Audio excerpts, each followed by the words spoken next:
Hey, everybody. Welcome back to the Lead with Love podcast with who? Dr. Q. And I'm so glad you're here today. This podcast, we talk about love, leadership, and real life lessons that actually matter. And in today's episode 10, we are going to talk about building your leadership bench in 2026. And listen, you do not need to miss this episode if you're a hiring manager or a leader. And if you're here right now, it's no accident. You're exactly where you need to be. So let's jump in. I'm going to tell y'all a story. You know me, I got stories. We're going to talk about a principal. Let's call her Lisa. Lisa was brilliant. Her school was performing well. Teachers loved her. Students were thriving. By all accounts, she was a successful leader. Then, one day, Lisa, she got promoted to the district office. Go, Lisa. Go, Lisa. And you know what happened? Her school fell apart. Not immediately, but within 2 years, test scores dropped. Teacher morale plummeted. The culture that she had built crumbled. But why? Because Lisa had been the only leader. She hadn't built a bench. And when she left, there was nobody ready to step in and carry the vision forward. And here is the truth.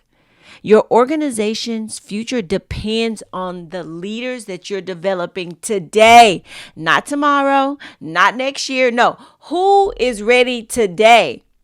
According to research from the Center for Creative Leadership, 40% of new leaders fail within their first 18 months, not because they're not smart, but because nobody actually prepared them for leadership. Y'all, leadership is service. And today we're going to talk about building your leadership bench and why it's one of the most important things that you will ever do as a leader. And here's my promise to you. By the end of this episode, you'll understand why most leaders fail at developing others and how to build your bench using what other than the Just Care framework and what 3 specific actions you can take this week. Y'all ready?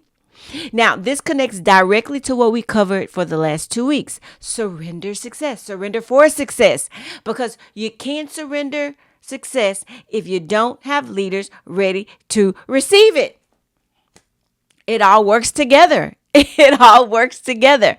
So I want to be honest with you all, though. I want to be honest about why leaders, including me for many years, listen, it's not just you, why we fail at developing others. You know why? We're too busy. Who has time to develop people when you're drowning in meetings, drowning in deadlines and crisis? But here's what I learned. That if you're too busy to develop leaders, you'll always be too busy because you'll always be doing everything yourself. Another reason, we're afraid. Yep, we're scared. We are scared. We have fear. What if I develop someone and then they leave me? What if they become better than me? Sheryl Sandberg, former COO of Facebook. Oh, she's got a great book called Lean In. She addresses this perfectly. She says leadership is about making others better as a result of your presence and making sure that impact lasts in your absence. Your legacy isn't protecting your position. It's preparing people who outlast you. Another reason is we don't know how. Most of us were never taught how to develop leaders. We learned to manage tasks and hit targets, but developing people, now that's a skill that nobody actually showed us. And that's what this episode is going to be about. I hope y'all are excited because I am. I think this may be one of my favorite episodes. So here's how to build your bench with the Just Care framework. Get your books, y'all. Let's do the S, surrender success. You have to give away meaningful responsibility. You can't develop leaders by delegating busy work. You develop leaders by giving them real responsibility, real stakes. As a principal, listen, I didn't just let teachers help with committees. No, I put them in charge of committees. They ran the meetings, they made the decisions, they owned the outcomes.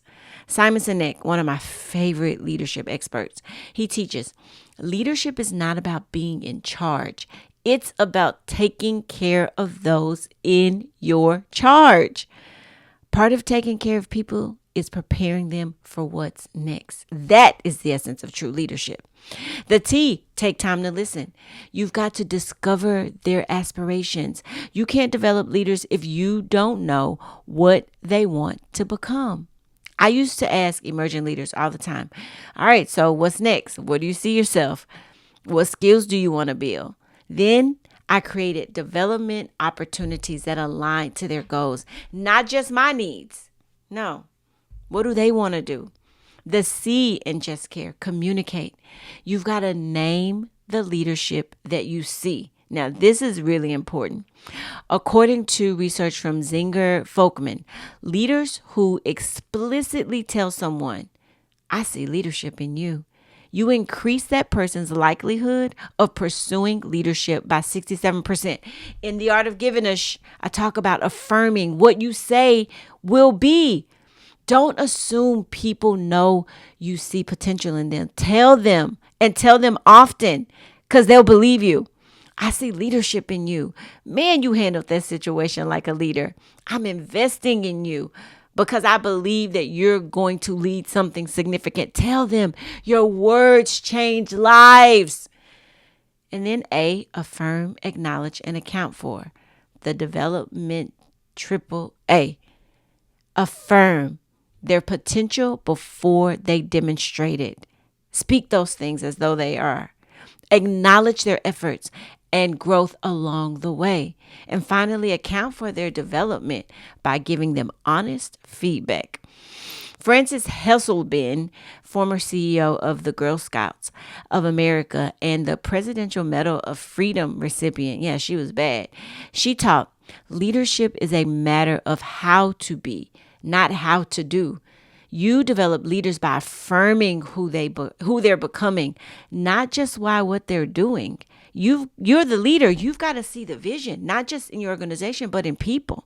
Okay, so let me make this a little bit more practical. So, action number 1: identify your emerging leaders, not the people that you like, not your clique. No, the people that others actually follow, the ones who have the influence. Who has influence even without the title? Who do people go to for advice? Write down 3 names. Go ahead, do it. All right. Action 2, have the conversation. Schedule 30 minutes with each person and tell them, I see leadership in you. Here's what I specifically have noticed. And be very specific. Don't just give them some fluff. And then say, I want to invest in your development. Are you interested? And then let's figure something out for them. Then I want you to ask, where do you want to grow as a leader? That is an important question.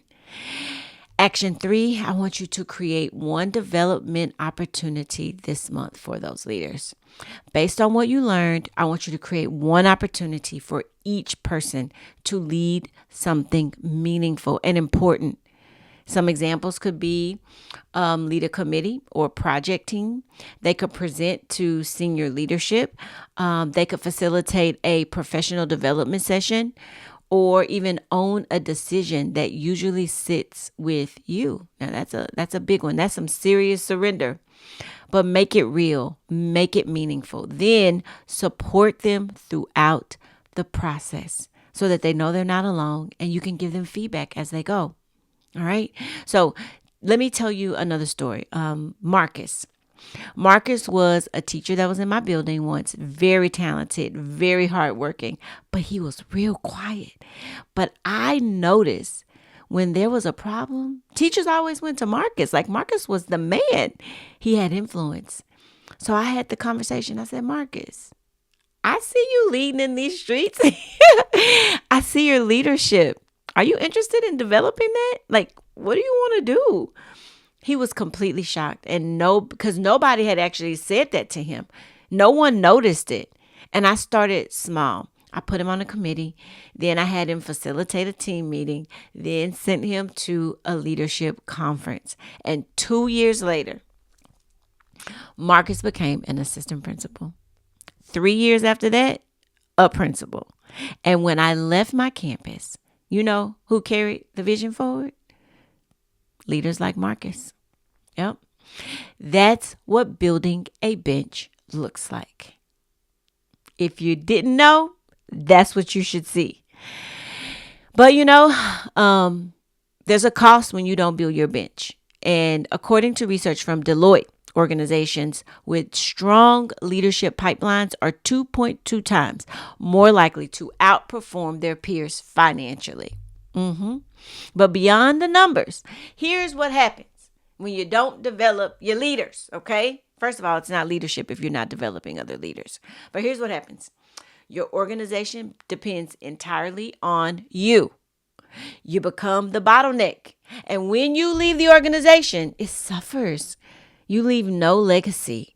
So if you're there to serve, you've got to build the leadership. Wendy Coop, founder of Teach for America, she puts it this way: the most transformational leaders don't just build organizations. No, they build other leaders who build organizations. That's next level. What's the difference between success and significance? That's the difference between success and significance. Do you want to be successful or do you want to be significant? Can you be both? Absolutely. Here's your assignment. This is what I want y'all to do this week. First, identify 3 emerging leaders by Friday, y'all. Today is Sunday. Get it in by Friday. Schedule the conversation with each one of them next week and create one development opportunity for each by the end of the month. That's it. 3 people, 3 conversations, and 3 opportunities. You can do this. Don't overthink it. Just do it. Just start. And before I let you go, remember, y'all, go get your book. We're going to be talking all year about this book, going through it. Don't be left behind. It's available on Amazon. And chapter 3 on surrender success and chapter 6 on affirm, acknowledge, and account for give you the full framework for developing your leaders. Get your books. Next week, we're going to start previewing the T in Just Care. Take time to listen. Woo! We're talking about the lost art of listening and why it might be the most important leadership skill you're not using. That was a big one for me, y'all, because, I talk a lot. So your organization's future is going to depend on the leaders that you're developing today. And when you leave, and you will eventually leave, especially when you start developing leaders. Who's going to be ready to lead? Who's going to carry the vision forward? How are you going to sustain the work you've done? Start answering that question this week. All right?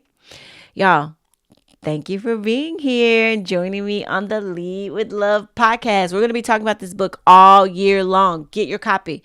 And if today's message spoke to you, share it with a leader who needs to start investing in their team's development. Don't forget to subscribe so that you don't miss episode 11 next week. It's going to be good. The Lost Art of Listening. And remember, leading with love, y'all, it's not a one-time decision. It is a daily choice that we must make. And until next time, make sure that you are well, that you take care of yourself, and that you lead with love. Oh, and finally, remember, the work you do with humans, it's God's work. Bye.